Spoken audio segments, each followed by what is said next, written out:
313장 찬송하겠습니다. 313장.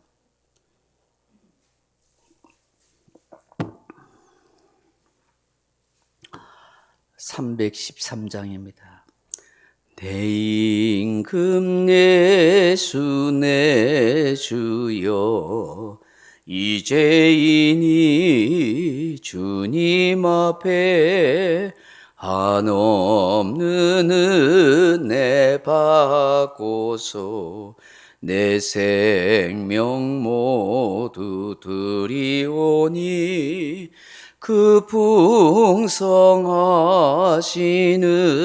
종을 주 내게 내려주소서.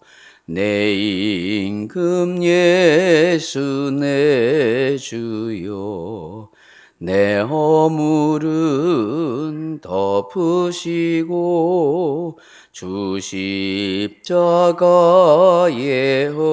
흘리신 그 피를 믿는 마음 보사 내 중한 죄를 사하여 참 평안한 맘 주소서. 내 임금 예수 내 주여 주 은혜에 감격하여 한없는 감사 찬송을 내 주님 앞에 드리오며 내 마음과 정성 다하여 늘 기뻐하며 살리라. 내 임금 예수 내 주여 이 마음과 이 전함모 그 보배 피로 값주고 주 친히 사신 것이오니 나의 제사나 주그나 주 뜻만 따라 살리라. 아멘. 하나님 말씀 요한복음 18장 12절에서 23절 말씀까지 같이 읽어보십시다. 요한복음 18장 12절에서 23절 말씀입니다. 이에 군대와 천부장과 유대인의 아랫사람들이 예수를 잡아 결박하여 먼저 안나스에게로 끌고 가니 안나스는 그 해의 대제사장인 가야바의 장인이라. 가야바는 유대인들에게 한 사람이 백성을 위하여 죽는 것이 유익하다고 권고하던 자르라. 시몬 베드로와 또 다른 제자 한 사람이 예수를 따르니 이 제자는 대제사장과 아는 사람이라. 예수와 함께 대제사장의 집들에 들어가고 베드로는 문 밖에 서 있는지라.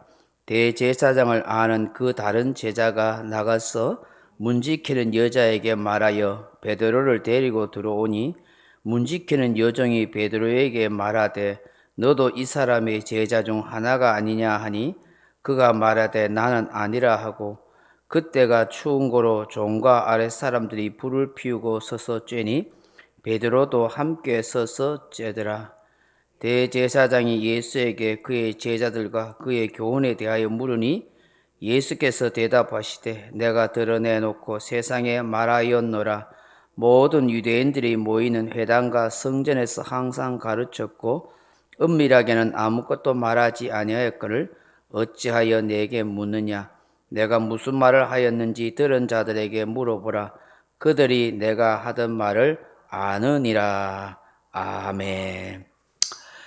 사랑하는 성도 여러분, 오늘 본문에 보시면 이제 예수님께서 이 로마 군대의 장병들과 그 지휘관인 천부장과 대제사장과 바리새인들의 수하들에 의해서 체포되어 결박된 채 끌려갔습니다.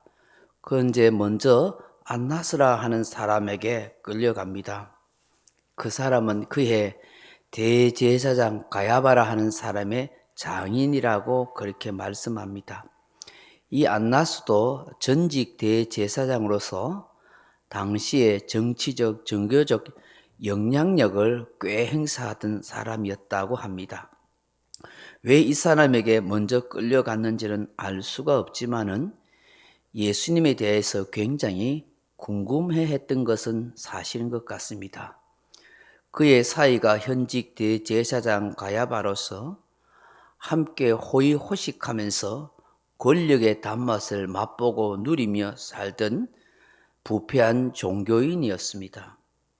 14절에 보면 예수님께서 자신들의 권세와 권력, 기득권에 도전하고 대항하는 그런 위험한 자라고 여겼던지 예수님을 죽여야 된다라고 그렇게 말합니다. 14절 다시 봅니다. 가야바는 유대인들에게 한 사람이 백성을 위하여 죽는 것이 유익하다고 권고하던 자라라. 아멘. 왜 이런 말을 했을까요? 앞서 제가 말한 것처럼 이 당시 예수님께서 진리의 도를 말씀하시고 제자들을 비롯해서 수많은 사람들이 예수님을 따라다녔잖아요. 그러다 보니까 백성들의 민심이 예수님께로 쏠리고 예수님이 더 인기가 있겠다 싶고 그러다 보면 자신들의 어떤 기득권, 부와 권력을 누리는 걸 잃어버릴지도 모른다.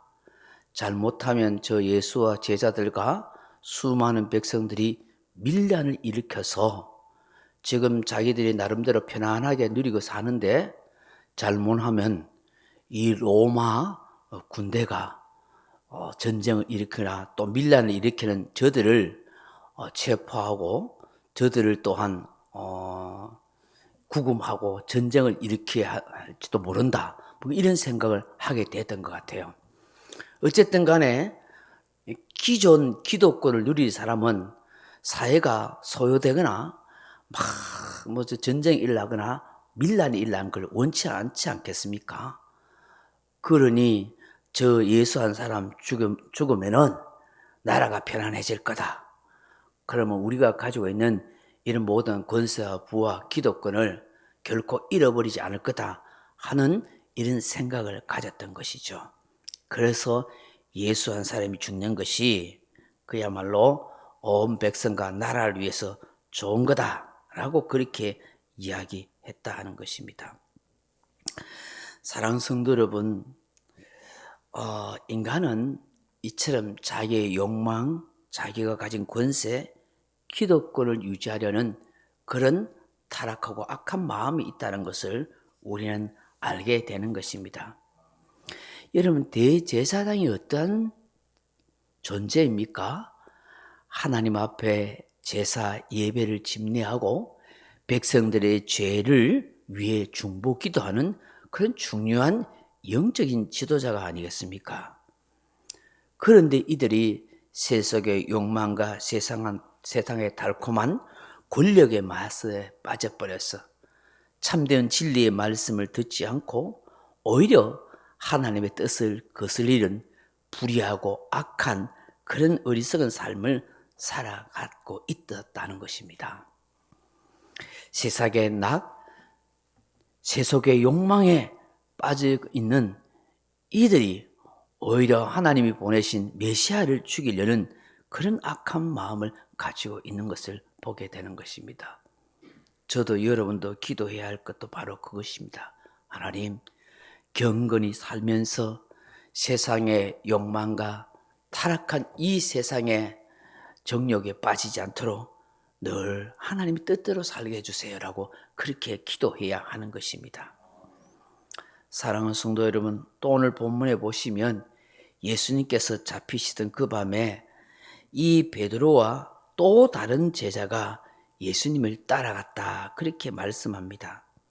그 또 다른 제자가 누구일까요? 15절 보십시오. 15절에 시몬 베드로와 또 다른 제자 한 사람이 예수를 따르니 이 제자는 대제사장과 아는 사람이라. 예수와 함께 대제사장의 집들에 들어가고 16절에 베드로는 문 밖에 서 있는지라. 대제사장 아는 그 다른 제자가 나가서 문 지키는 여자에게 말하여 베드로를 데리고 들어오니. 여기에 이 또 다른 제자가 누구일까요? 누구겠어요? 알아맞혀 보세요. 유추할 수 있지 않겠어요? 바로 요한복음 이 성경을 기록하고 있는 사도 요한인 것이죠. 사도 요한. 네, 사도 요한 자신이죠. 그래서 예수님이 십자가에 못 박히실 때에 마지막 최후 예수님의 그 십자가에 못 박히심을 목격했던 사람도 사도 요한이죠. 그래서 자기 어머니, 육신의 어머니 마리아를 부탁하잖아요. 요한에게 내 어머니니라 그렇게 부탁하잖아요. 그래서 사도 요한이 예수님의 사랑도 참 많이 받았지만 예수님을 정말 목숨 걸고 사랑했던 그런 제자였던 것 같아요. 그래서 마지막까지 제자 중에서 살아남아서 요한계시록까지 기록하도록 그렇게 했던 것 같습니다. 이 다른 제자인 요한이 같이 갔는데 아마 이 대제사장 이 안나스와 좀 안면이 있었던 것 같아요. 그래가지고 그 안나스의 집에 요한은 들어갔는데 베드로는 못 들어가고 있었던 거예요. 그래가지고 문 지키는 여자한테 저 문 밖에 내 친구 베드로가 있는데 좀 들어오게 하라고 그렇게 부탁을 해서 데리고 들어온 거예요. 그렇게 들어와서 이렇게 이제 있는데 17절에 보십시오. 17절 같이 읽어볼까요? 문 지키는 여종이 베드로에게 말하되 너도 이 사람의 제자 중 하나가 아니냐 하니 그가 말하되 나는 아니라 하고 그때가 추운 거로 종과 아랫 사람들이 불을 피우고 서서 쬐니 베드로도 함께 서서 쬐더라. 아멘. 예수님을 따라오기는 따라와 놓고는 그죠? 이 문 지킨 여자가 당신 저 예수의 제자 중에 한 사람 아니야? 그러니까 예, 맞습니다. 제가 예수의 제자로서 선생님이 잡혀가기에 어떻게 됐는지 궁금해서 왔습니다. 이렇게 말하면 얼마나 용감하고 믿음 좋은 사람이겠어요. 겟세마네 동산에 있을 때 다른 제자들 다 배신하고 다 도망갈 때 나는 끝까지 목숨 걸고 주님 따르겠다고 불과 얼마 전에 그렇게 해놓고는 그 문 지키는 여종한테 어떻게 하고 앉아요? 모른다고 예수님. 인간이 이래요. 인간이 이렇게 겁이 많고 이렇게 변덕이 심하고 저도 여러분도 다 그래요. 다 열심히 믿음으로 살겠다 하고 하나님 뜻대로 살겠다 하고 목숨 걸고 충성하겠다고 그래서도 잘 변하는 게 내가 나를 못 믿습니다. 우리 인간이 그래. 그래서 어떻게 해요? 다 겸손히 하나님의 은혜를 구하고 성령님 내 마음에 나를 붙들어 주셔서 마귀의 유혹에 넘어가지 않고 시험에 들지 아니하고 정말 변함없이 신실하게 주님을 따르고 의지할 수 있는 그런 믿음의 사람, 그런 직분자가 되게 달라고 우리가 참 기도해야 돼요. 그래서 저는 늘 칼빈이 말했던 것이 우리 신앙의 첫째도 겸손, 둘째도 겸손, 셋째도 겸손. 하나님의 은혜가 내 마음에 떠나지 않도록 해요. 하나님의 은혜가 없으면요, 우리도 별 수 없는 세속의 사람, 세상 사람, 성품 좋은 세상 사람보다 더 부족하고 모자랄 수 있는 사람이 될 수 있어요. 그래서 정말 하나님 앞에 은혜를 사모하고 그 은혜가 나를 붙들고 있어서 감사할 줄 알고 다 이해할 줄 알고 사랑할 줄 알고 변함없이 신실하게 주님을 섬길 수 있는 그런 복된 믿음의 사람 되는 거예요. 생각과 마음이 얼마나 마귀가 틈타는지 옛 습관의 그런 악한 생각들과 악한 마음들이 얼마나 우리의 마음속에 들어오는지 죄의 습관이 오랫동안 젖어 있어. 툭 건들면 입에 불평이 툭 나오고 툭 건들면 쉽게 남은 말 비난의 말하고 원망의 말이 쉽게 나오는 거예요. 여러분 광야의 이스라엘 백성이 저가 여러분일 수 있다는 걸 알아야 되는 거예요. 예.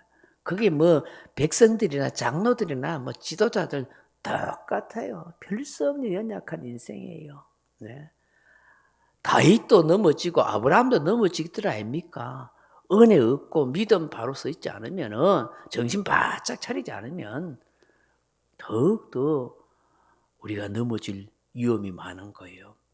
직분을 받을수록 더 조심해야 되는 거예요. 더 강한 마귀가 역사한다는 걸 알아야 돼요. 내가 믿음이 좋아졌다. 믿음이 좋아질수록 더 강한 마귀가 나를 시험하려고 덤벼든다는 걸 알아야 돼요. 그래서 항상 마음을 지키고 믿음으로 정신을 바짝 차려서 살아가야 나중에 그게 내 삶의 복이 되고 은혜에 충만한 그런 성도의 삶이 될 줄로 믿습니다. 오늘 우리가 깨닫게 되는 걸 바로 그런 거예요. 베드로처럼 정말 시험에 들 수 있고 넘어질 수 있으니까 항상 우리가 하나님 앞에 정말 믿음을 견지하면서 껴있는 그런 신앙생활이 될 수 있도록 역사해달라고 기도해야 하는 것이죠. 오늘 이 새벽에 주시는 이 말씀들을 묵상하면서 예수님 제 자신이 세속의 욕망, 야망에 사로잡혀 진리를 깨닫지 못하는 그리고 주의 말씀을 실천하지 못하는 이 대제사장 같은 사람이 되지 않도록 항상 신실한 마음을 주옵소서. 주님, 끝까지 변함없이 주님을 부인하지 않는 신실한 성도가 되게 해 주옵소서. 그렇게 기도하는 저와 여러분 되기를 주님의 이름으로 축복합니다. 할렐루야. 오늘 하루도 정말 복되게 살아갈 수 있기를 주님의 이름으로 축원합니다. 명령과 선포하십시다. 1. 나는 주님의 은혜로 모든 일에 날마다 점점 더 좋아지고 있다. 나는 오늘부터 다른 사람을 비난 원망하거나 비판 판단 정죄하지 않겠습니다. 나는 하나님 다음으로 나를 사랑한다. 나는 나를 사랑한다. 교만은 독약이다. 그 어떤 경우에도 감사합니다. 나는 내 안에 살아계신 예수님 때문에 행복하다. 있을지어다 그대로 되니라. 좋았더라. 아멘. 각자 기도하시다 돌아가시기 바랍니다.